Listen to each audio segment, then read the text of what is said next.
born in 1938, so I never met him personally, but I had great respect as a great man that was an example for all of us. One of his great quotation is, the best way to find yourself is to lose yourself in the service of others. In fact, it is on this statue on the other side. And it should be written in stone forever. There is a similar saying in Zen Buddhism, to steady the self is to forget the self. And to forget the self is to be enlightened by all things. When you are inspired by all things within and around you, then you have achieved a great level of presence and wisdom. To be inspired by a little flower, an autumn leaf, or a child's smile is wonderful. It inspires you to write poetry, take photographs, or do something good and be a force of good. Another good Zen saying is, the sacred is in the ordinary. We look for something up there, but in fact it is all around us and within us. It is ever present, ever potent and ever conscious. One of the statements I made on Facebook, I'm on Facebook pretty active, putting photographs and thoughts and poetry and sharing with friends what is good and beautiful. After all, one of the definitions of divinity in Hinduism is Satyam Shivam Sundaram. The truth, what is good and what is beautiful. So you can't get a better description than that of divinity, and we need to appreciate that wonder within and around us. Finding beauty and meaning in the ordinary. And in fact, there is nothing ordinary here. If you really look closely, even at a petal of flower, a petal of rose, or a small rock, there is beauty in it. But it's up to us. As they say, the beauty is in the eye of the beholder. But it's not just the eye, it is the brain and the mind behind that person that appreciates the beauty and finds the meaning in life, everyday life. And the present reality is always fresh and new. It is never the same. I keep taking pictures of sunsets from my dock, almost every evening. And it's never the same. It's always different. And naturally, the whole universe is like that. You never step in the same river twice, as it said. And you never see the same sunset twice. So you have to appreciate every moment of the reality as it is in front of us and within us.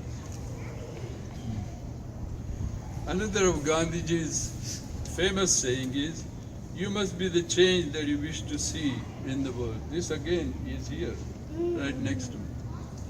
Great saying. We have lived in Jacksonville since 1978. I practiced neurology here. I taught neurology and practiced in both Jacksonville as well as St. Augustine. At that time, in the 1980s, there were very few Indian families.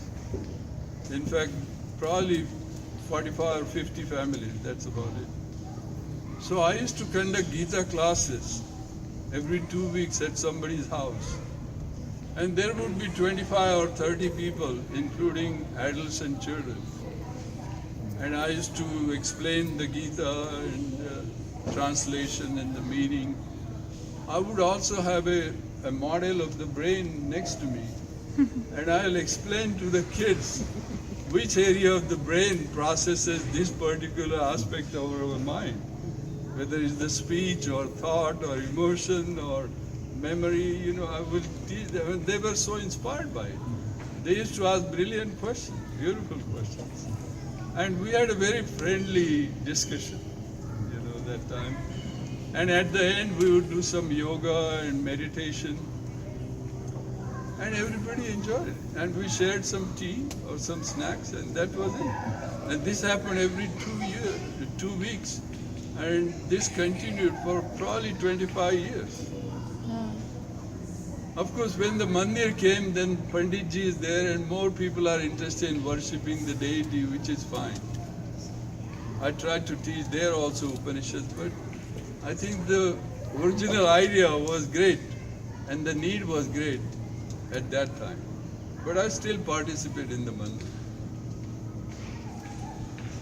Now, we also studied Upanishads, Bhagavad Gita, Patanjali's Yoga Sutra, Vijnana Bhairav, Shiva Sutra, all Buddhism, Zen as well as, mindfulness.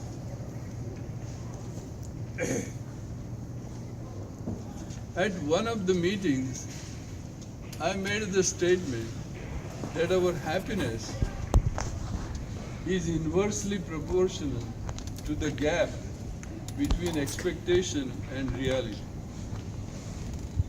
Supposing a child expect to have ice cream before lunch and he gets a green apple, there is obviously a gap between his expectation and reality. And this is just a simple example. I mean, there are so many situations where we have unrealistic expectations of the reality, and then we feel disappointed. See? So one of the crucial things to learn is to minimize this gap between our expectations and the present reality. That's why we need to learn to be present-minded, to be mindful of the current situation and our own state of being at this moment. And at that time I also made the statement on my own that change what you can and accept what you cannot change. And suddenly this was in Dr. Narayan's house, I remember, and there was an American lady with Christian background, and she said, this is very similar to the prayer of serenity. I had never heard of that. I said, can you recite that? And one of the versions of prayer of serenity is, God, grant me the serenity to accept the things I cannot change, courage to change the things I can, and the wisdom to know the difference. Which is beautiful. I mean, that's what the gist of wisdom is in a way. So, and most things, some of the things that are very hard to change in terms of neurobiology is our circadian rhythms. Circadian rhythm means the 24-hour cycles of our body, mind and ego.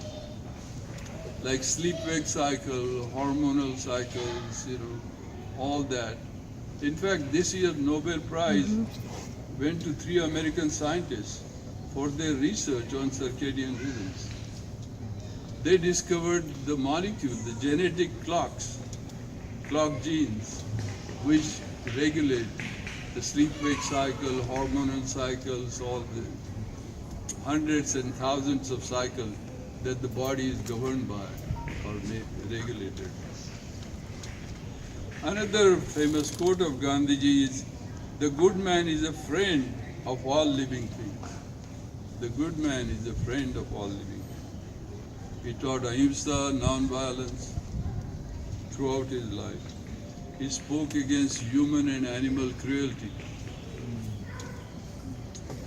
And now there is good scientific evidence that in fact animals and us share a similar neurochemistry, electrochemistry, in terms of our emotions and communication. For instance, the hormones that are secreted in maternal love is oxytocin and dopamine. And the same hormones are secreted in a cow or a goat or even an alligator that cares for its baby. Rat and mice. Yeah, rat, mice, all animals. So we share similar neural circuits, neural networks, and neurochemistry. So it's natural to expect if you have that flooding of that chemical in your blood, you will have a similar emotion like us.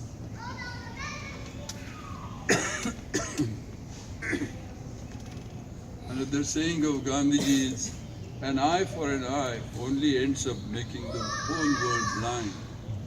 Yeah. What a profound statement. Yeah. And so pertinent even today. Very, very true. We just recently saw what happened in Las Vegas.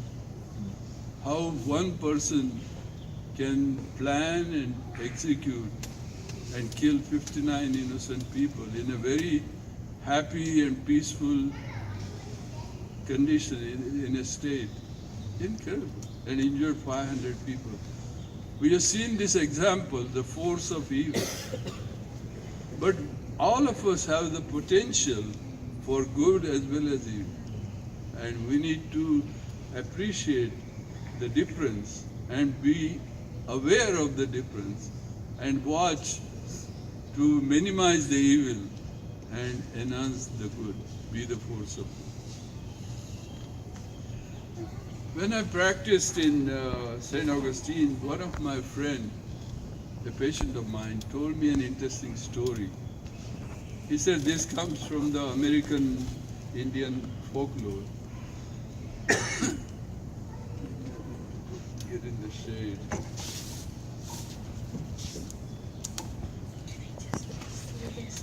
No, I can you move this a little?